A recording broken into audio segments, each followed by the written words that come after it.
Hello everyone, welcome to our channel visual institute. अगर आप इस चैनल पर नए हैं तो इस चैनल को सब्सक्राइब कीजिए और आपको ये वीडियो पसंद आता है तो इसे लाइक और शेयर करना मत भूलिए। तो शुरू करते हैं हमारा क्लास 12th का lecture number 19, chapter 3 matrix part 1। तो सबसे पहला क्वेश्चन यहाँ पर उठता है कि मैट्रिक्स होती क्या है और मैट्रिक्स और मैट्रिसेज में क्या डिफरेंस है। तो शुरू करते हैं इसकी डेफिनेशन से। In mathematics a matrix plural matrices, यानी कि मैट्रिक्स एक वचन हुआ, सिंगुलर हुआ, और मैट्रिसेस यानी एक से ज़्यादा matrix is a rectangular array of numbers, symbols और expressions arranged in rows and columns. यानी कि मैट्रिक्स एक तरह की सारणी है जहाँ पर नंबर्स को, संख्याओं को, सिंबल्स को या फिर एक्सप्रेशंस को पंक्तियों और स्तंभों में व्यवस्थित किया जाता है, जमाया जाता है। आपको एक एग्जाम्पल भी दिख रहा होगा यहाँ पर, मैंने रेड मार्क कर रखा उसको। For example the order of the matrix below is 2/3। फिर बात करते हैं मैट्रिक्स के ऑर्डर की। तो यहाँ पे जो आपको एक मैट्रिक्स दिख रही है, एक सारणी दिख रही टेबल में, एक बड़े ब्रैकेट के अंदर, क्लोज ब्रैकेट के अंदर मैंने इसको लिख रखा है। तो यहाँ पे इसका ऑर्डर क्या होगा? ऑर्डर होगा इसमें कितनी लाइन्स है, कितनी रोज है और इसके अंदर कितने कॉलम्स है। तो आपको दिख रहा होगा यहाँ पे कि इसमें 2 रोज है, ये मैं मार्क करता हूँ, ये पहली रो और ये सेकेंड रो। यहाँ पे 2 रोज है और 3 कॉलम है, पहला कॉलम, दूसरा कॉलम और ये तीसरा कॉलम। तो इसका ऑर्डर कितना हुआ? 2/3। पहले हम लिखते हैं रो को और बाद में हम लिखते हैं कॉलम को। ठीक है, ये चीज़ आपको ध्यान रखनी है। किसी भी मैट्रिक्स के ऑर्डर में पहले हम लिखते हैं रो को, फिर लिखते हैं कॉलम को। पहले लिखते हैं पंक्ति कितनी है, कितनी लाइन से, कितनी पंक्तियां हैं और कितने कॉलम है, कितने उसके अंदर स्तंभ है, फिर हम लिखते हैं। तो यहाँ पे इसका ऑर्डर हुआ 2/3। सिंपल सी बात हुई यहाँ पर। आपको एक बात यहाँ पर याद रखनी है कि मैट्रिक्स को हमेशा कैपिटल लेटर से दिखाते हैं। किससे दिखाते हैं? कैपिटल लेटर से। जैसे कि यहाँ पर आपको दिख रहा है कि एक कह रखा कैपिटल ए, कहीं पे बोलेगा कैपिटल बी, कहीं पे कैपिटल पी, कैपिटल क्यू। ये मैट्रिक्स को इंडिकेट कर रहा है कि मैट्रिक्स को दिखाने का तरीका क्या हुआ? कैपिटल लेटर्स आप ले लो, इंग्लिश अल्फ़ाबेट्स के। अब उस मैट्रिक्स के अंदर जो एलिमेंट्स होते हैं उनको हम दिखाते हैं स्मॉल लेटर से। किससे दिखाते हैं? स्मॉल लेटर से। तो स्मॉल लेटर से दिखाते हैं उस मैट्रिक्स के एलिमेंट्स को। मैट्रिक्स के अंदर जो चीज़ें होती हैं उसे हम एलिमेंट्स कहते हैं या फिर उसे हम क्या कहते हैं? एंट्रीज कहते हैं। तो अगर एक मैट्रिक्स m/n की है, अगर एक मैट्रिक्स m/n की है जहाँ पे m है उसके अंदर कितनी रो है और n है उसके अंदर कॉलम कितने हैं, तो उस मैट्रिक्स के हर एक एलिमेंट को हम कैसे दिखाएंगे? aij। कैसे दिखाएंगे? aij। मैंने टॉप पे लिख रखा है aij, जहाँ पे जो i की वैल्यू है वो जाएगी 1 से लेके m तक। कहाँ से कहाँ तक जाएगी? 1 से लेके m तक। और जो j की वैल्यू है वो जाएगी 1 से लेके n तक। आई क्योंकि हमें मालूम है पहले आता रो, तो रो कहाँ से शुरू होगा? रो, पहली रो, दूसरी रो, तीसरी रो और कितनी रोज है उसके अंदर वहाँ तक वो जाएगा। जे जाएगा पहला कॉलम, दूसरा कॉलम, तीसरा कॉलम से लेके कितने कॉलम से? n कॉलम से, तो वो n तक जाएगा। ये चीज़ आपको न्यूमेरिकल से बेटर समझ में आएगी, तो भी मैं न्यूमेरिकल भी करवाऊंगा इस चीज़ का। तो आई होप यहाँ तक आपको क्लियर हो गया होगा कि मैट्रिक्स होती क्या है, मैट्रिक्स का ऑर्डर क्या होता है, मैट्रिक्स को रिप्रेजेंट कैसे करते हैं, मैट्रिक्स के एलिमेंट्स या एंट्रीज क्या होती है, जो मैट्रिक्स के अंदर होता है, जो सारणी के अंदर जो चीज़ होती है वो क्या होती है। अब चलते हैं, जो मैंने aij लिख रखा है उसको मैं और क्लेरिफाई यहाँ पर करता हूँ। एक छोटा सा हम एग्जाम्पल लेते हैं। यहाँ पर मेरे पास एक 2/2 की मैट्रिक्स है, कैपिटल A, जिसको हमने इंडिकेट किया aij और यहाँ पर क्लोज ब्रैकेट बना दिया। अब यहाँ पे जो aij है वो इस प्रकार है, i + j का whole square divided by 2। Okay students, ai जो है वो कैसा है? i + j का होल स्क्वायर बाई 2। अब हमें क्या मालूम है कि 2 का मतलब, पहले 2 का मतलब है रो और दूसरे 2 का मतलब क्या है? कॉलम। तो इस मैट्रिक्स के अंदर 2 रोज हैं और यहाँ पर 2 कॉलम, यहाँ पे 2 पंक्तियाँ हैं और यहाँ पर 2 स्तंभ हैं। तो मैं इसको इंडिकेट करता हूँ। देखो मैट्रिक्स ए बनेगी कैसी? तो यहाँ पे 2 कॉलम है तो एक यहाँ पे एलिमेंट आएगा, एक एलिमेंट यहाँ आएगा। 2 रो है तो यहाँ पे 2 कॉलम है, तो ये चीज़ आ गई हमारे पास, है ना। ये हुई हमारी पहली रो, ये हुई हमारी दूसरी रो, ये हुआ हमारा पहला कॉलम, ये हुआ हमारा दूसरा कॉलम। तो यहाँ पे पहली रो, दूसरी रो, पहला कॉलम, दूसरा कॉलम मैंने बना दिया। तो टोटल यहाँ पे कितने एलिमेंट्स आ जाएंगे? 4, 2 बाई 2 की होगी 4। तो कौन कौन से एलिमेंट्स होंगे देखना आप। ए, एलिमेंट्स को स्मॉल लेटर से दिखाया मैंने, ये पहली रो और पहले कॉलम के अंदर है। पहले आएगा रो, फिर आएगा कॉलम। फिर ये वाला पहली रो और दूसरे कॉलम के अंदर है। फिर ये वाला दूसरी रो और पहले कॉलम के अंदर है। ये वाला दूसरी रो और दूसरे कॉलम के अंदर है। आई होप ये चीज़ आपको यहाँ पर क्लियर हो गई होगी। अब हम इनकी वैल्यूज़ निकालते हैं कि पहली वैल्यू निकालनी हमें A11 की। तो यानी कि I की वैल्यू भी 1 है और J की वैल्यू भी 1 है। तो हमने रखा 1 + 1 होल स्क्वायर बाई 2। तो 1 + 1 कितना हुआ? 2, 2 का स्क्वायर 4 और 4/2 कितना हो गया? 2। क्लियर। फिर हम निकालते A12। तो A12 क्या होगा? I की वैल्यू 1, J की value 2, I + J whole square by 2। तो 1 + 2 हुआ 3, 3 का स्क्वायर 9, 9/2 लिख दिया हमने। ऐसे ही मैं निकालता हूँ A21 की वैल्यू। अब मैं यहाँ पे डायरेक्ट वैल्यू रख रहा हूँ। तो I है 2 और J है 1, तो 2 + 1 3, 3 का स्क्वायर 9, 9/2। और फिर हुआ A22।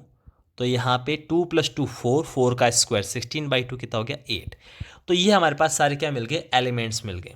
तो अब ये एलिमेंट्स मिल चुके हैं, तो मैं क्या लिख सकता हूँ? मेरे पास जो A आ चुका है, मैं इसको यहाँ पर लिख लेता हूँ, जगह कम है तो यहीं पे इसको सॉल्व कर लेते हैं। तो पहला एलिमेंट मेरे पास क्या आया? A11 आया था 2, A12 आया था 9/2, A21 आया 9/2 और A22 कितना आया? 8। तो ये हमें यहाँ पर हमारी मैट्रिक्स A मिल गई। तो आई होप ये चीज़ आपको क्लियर हो गई होगी कि मैट्रिक्स का ऑर्डर क्या होता है, मैट्रिक्स के एलिमेंट्स क्या होते हैं, उनको कैसे हम निकालते हैं अगर इस टाइप से कोई क्वेश्चन हमें दे रखा हो तो। चलो अब हम आगे बढ़ते हैं कि मैट्रिक्स के टाइप्स कौन कौन से होते हैं, कितनी टाइप्स की मैट्रिक्स हमारे पास अवेलेबल है, और हम उसमें से मोस्ट इंपॉर्टेंट जो मैट्रिक्स वो रीड आउट करने वाले हैं। तो चलते हैं टाइप्स ऑफ मैट्रिक्स पर। तो पहली हमारी मैट्रिक्स है कॉलम मैट्रिक्स। क्या है? Column matrix. नाम से ही दिख रहा है कॉलम मैट्रिक्स, यानी कि ऐसी मैट्रिक्स जिसके अंदर सिर्फ एक कॉलम हो। यानी कि मैट्रिक्स इस टाइप की हुई, A11, A21, A31, है ना। यहाँ पर एक ही कॉलम है, लाइंस कितनी भी हो सकती है। ये एग्जाम्पल हो गया, एक मैंने एग्जाम्पल ले लिया, A11, A21, A31, A41, कितनी भी हो, कॉलम हमेशा एक ही होगा। A matrix is said to be a column matrix if it has only one column. अगर उसके अंदर एक कॉलम हो तो उसे हम क्या कहेंगे? Column matrix. अगला पॉइंट है हमारा रो मैट्रिक्स। तो ये भी नाम से दिख रहा है, ऐसी मैट्रिक्स जिसके अंदर सिर्फ एक रो हो उसे हम क्या कहेंगे? Row matrix. A matrix is said to be a row matrix if it has only one row. यानी कि इस टाइप की होगी, A11, A12, A13 so on. Column कितने हमें नहीं मालूम, बस इतना मालूम है कि रो मैट्रिक्स में एक ही रो होगी। तो कॉलम मैट्रिक्स में एक कॉलम होता है, रो मैट्रिक्स में एक रो होती है। कॉलम मैट्रिक्स को हिंदी में बोलते हैं स्तंभ आव्यूह। सॉरी, मैट्रिक्स का नाम बताना मैं भूल गया हिंदी में। तो मैट्रिक्स होता है आव्यूह। क्या होता है? आव्यूह। ओके स्टूडेंट्स, तो कॉलम मैट्रिक्स हुई अपने पास स्तंभ आव्यूह, रो मैट्रिक्स हुई पंक्ति आव्यूह। फिर चलते हैं अगले टाइप पे। तीसरा टाइप हमारे पास है स्क्वायर मैट्रिक्स। स्क्वायर यानी कि किसी नंबर को उसी नंबर से मल्टीप्लाई कराना। तो ये भी हमें चीज़ क्लियर हो गई कि स्क्वायर मैट्रिक्स के अंदर रो और कॉलम के नंबर सेम सेम होंगे, तभी तो वो चीज़ देखो 2/2 यानी कि 2 का स्क्वायर हुआ ना। तो याद रखने का तरीका हो गया, रो और कॉलम अगर सेम सेम है तो उसे हम क्या बोलेंगे? स्क्वायर मैट्रिक्स कहेंगे। 3/3 भी एक स्क्वायर मैट्रिक्स है, 4/4 भी एक स्क्वायर मैट्रिक्स है। तो ए matrix in which the number of rows are equal to the number of columns is said to be a square matrix. Thus, an m by n matrix is said to be a square matrix if m equals to n and is known as a square matrix of order n. तो इसे हम क्या कहेंगे? Order n की square matrix भी कहेंगे। Okay students, generally order और dimension एक ही जगह यूज आता है मैट्रिक्स के कॉन्टेक्स्ट में। तो यहाँ पे अगर स्क्वायर मैट्रिक्स दे रखी है हमारे पास m/n की, जहाँ पे m और n दोनों इक्वल है, जितनी रोज है उतनी ही इसके अंदर अगर कॉलम्स है तो उसे हम क्या कहेंगे? स्क्वायर मैट्रिक्स कहेंगे। ओके स्टूडेंट्स, फिर चलते हैं हमारे अगले पॉइंट पे, जो है फोर्थ पॉइंट अपना, डायगोनल मैट्रिक्स। तो डायगोनल यानी कि विकर्ण। विकर्ण आव्यूह किसे कहेंगे हम? तो डायगोनल के अंदर ही अगर एलिमेंट हो किसी मैट्रिक्स के अंदर, सॉरी किसी मैट्रिक्स नहीं, किसी स्क्वायर मैट्रिक्स के अंदर, ओके स्टूडेंट्स, कि अगर एक ऐसी स्क्वायर मैट्रिक्स जहाँ पर उसके ओनली डायगोनल के अंदर ही कोई नॉन जीरो एलिमेंट दे रखा है, उसके अलावा सारे के सारे जीरो है, तो उसे हम क्या कहेंगे, डायगोनल मैट्रिक्स कहेंगे। इसको मैं एग्जांपल से समझाता हूँ आपको। जैसे मैंने एक 3x3 की मैट्रिक्स ली। पहली चीज़ तो ये आपको याद रखनी है कि डायगोनल मैट्रिक्स हमेशा स्क्वायर मैट्रिक्स होगी। स्क्वायर मैट्रिक्स यानी कि जितनी रोज है उतनी यहाँ पर कॉलम होंगे, ठीक है। फिर मैंने एक स्क्वायर मैट्रिक्स में क्या किया, एलिमेंट्स स्टेप से लिया 5 0 0 0 7 0 0 0 -2, ठीक है। तो यहाँ पर आप ध्यान से देखो तो जो डायगोनल है हमारा, ये वाला जो डायगोनल है, इसके अलावा बाकी सारे एलिमेंट्स क्या जीरो है, इसके अलावा बाकी सारे एलिमेंट्स क्या है, जीरो है। तो डायगोनल के अंदर ही नॉन जीरो यानी जीरो के अलावा प्लस हो या माइनस हो चलेगा। डायगोनल के अलावा अगर सारे एलिमेंट जीरो हो तो उसे हम क्या कहते हैं, डायगोनल। और डायगोनल के अंदर क्या होने चाहिए, नॉन जीरो एलिमेंट्स होने चाहिए। ओके स्टूडेंट्स, फिर चलते हैं हम अगले टाइप पे। जो हमारा पांचवा टाइप है वो है स्केलर मैट्रिक्स। स्केलर मैट्रिक्स क्या होगी, एक ऐसी डायगोनल मैट्रिक्स, यानी कि डायगोनल तो स्क्वायर मैट्रिक्स होती है, तो स्केलर मैट्रिक्स स्क्वायर मैट्रिक्स भी होगी और डायगोनल मैट्रिक्स भी होगी। ये भी आपको मैं एग्जांपल से समझाता हूँ। जैसे मैंने लिखा 5 0 0 0 5 0 0 0 5, तो इस मैट्रिक्स में देखो क्या, ये आपको डायगोनल में दिख रही है, क्योंकि डायगोनल के अलावा बाकी सारे एलिमेंट्स क्या जीरो दे रखे हैं। डायगोनल के अंदर क्या 5 5 5 जो कि नॉन जीरो है, और बाकी सारे क्या दे रखे जीरो। फर्स्ट थिंग तो ये 3x3 की, यानी कि क्या है, स्क्वायर मैट्रिक्स है। क्या है ये, स्क्वायर मैट्रिक्स है। फिर ये डायगोनल मैट्रिक्स है, क्योंकि डायगोनल के अंदर ही एलिमेंट है जो नॉन जीरो है, बाकी सारे के सारे क्या है, जीरो है। स्केलर का मीनिंग क्या हुआ कि जो डायगोनल के अंदर है वो सब सेम है, कांस्टेंट है, 5 5 5 है, स्केलर क्वांटिटी है, फिक्स नंबर है 5 5 5। तो अगर डायगोनल के अंदर सारे के सारे एलिमेंट्स इक्वल हो, it diagonal elements are equal, then it will be called scalar matrix. ये क्या कहलाएगी, स्केलर मैट्रिक्स कहलाएगी। यहाँ पर जो डायगोनल एलिमेंट्स हो कोई कांस्टेंट होगा, 5 कह दो, 10 कह दो, -6 कह दो, कुछ भी कह दो, तो इसे हम क्या कहेंगे, स्केलर मैट्रिक्स। तो आई होप ये चीज़ आपको समझ में आ गई होगी। फिर चलते हैं हमारे 6th टाइप पे, जो कि है आइडेंटी मैट्रिक्स। अब ये आइडेंटी मैट्रिक्स क्या होती है, ये एक ऐसी स्केलर मैट्रिक्स है जहाँ पे जो कांस्टेंट है ना वो 1 होगा। ये सबसे सिंपल है और सबसे ज़्यादा यूज में आने वाली मैट्रिक्स है। इसको भी मैं आपको डायरेक्टली एग्जांपल से समझाता हूँ। एक ऐसी स्क्वायर मैट्रिक्स ले ली, मैं वापस 3x3 का एग्जांपल ले लेता हूँ। एक मैंने लिखा 1 0 0 0 1 0 0 0 1। इसके डायगोनल में आपको 1 1 1 दिख रहा है और बाकी हर जगह आपको क्या दिख रहा है, जीरो दिख रहा है। तो ऐसी मैट्रिक्स को हम कहेंगे आइडेंटी मैट्रिक्स। तो एक ऐसी स्क्वायर मैट्रिक्स जिसके डायगोनल का हर एक एलिमेंट 1 हो और डायगोनल के अलावा हर एक एलिमेंट जीरो हो, उसे हम क्या कहेंगे, आइडेंटी मैट्रिक्स। तो आई होप ये चीज़ आपको क्लियर हो गई होगी कि आइडेंटी मैट्रिक्स होती क्या है। सिंपल सी चीज़ है। ये तो है 3 ऑर्डर की आइडेंटी मैट्रिक्स।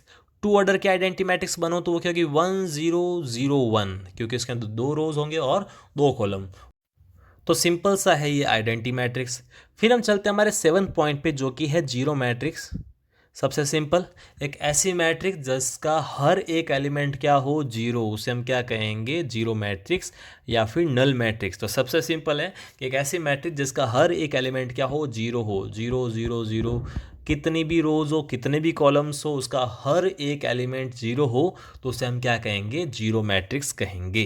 तो ये सिंपल सी चीज़ हमारे पास थी कि ये मैट्रिक्स क्या होती है, मैट्रिक्स का ऑर्डर क्या होता है, मैट्रिक्स के टाइप्स क्या क्या होते हैं, 7 हमने टाइप पढ़े जो कि इंपॉर्टेंट है। बाकी और भी टाइप्स की मैट्रिक्स होती है लेकिन हमारी इतनी यूज़ में नहीं आएगी। अगर कहीं न्यूमेरिकल क्वेश्चन में यूज़ में आती तो हम उसको वहाँ पे डिस्कस कर लेंगे। तो आई होप आज का आपको लेक्चर समझ में आया होगा। अगर आपको ये लेक्चर पसंद आया तो इसे लाइक कीजिए, बाकी स्टूडेंट्स में आप इस लेक्चर को शेयर कीजिए, और अगर आपने इस चैनल को सब्सक्राइब नहीं कर रखा है तो आप इसको सब्सक्राइब कीजिए और आपके साथियों से भी इस चैनल को सब्सक्राइब करवाइए। Thank you.